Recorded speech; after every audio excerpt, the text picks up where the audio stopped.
Now that you set up your first workspace, we'll walk you through how to create your first job. From your workspace dashboard, head to the top menu and click on Jobs. You'll be brought to the Open Jobs page. If it's your first time here, you'll see that no new jobs have been added yet. You can also search by title, filter jobs by status, sort them by recency, or toggle between list and grid views for different layouts. To get started, click on Create New Job.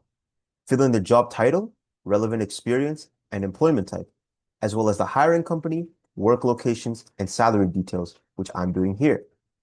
Once that's done, you can create a job description, either manually or with AI to save time and get smart suggestions. For this demonstration, I'll be doing it manually.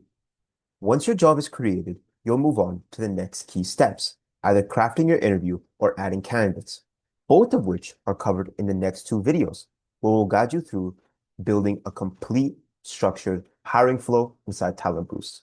That's it. Your first job is live and ready to go. Whether you're designing interviews or adding applicants, TalentBoost keeps it all connected. Let's move forward to the next step with All Talent.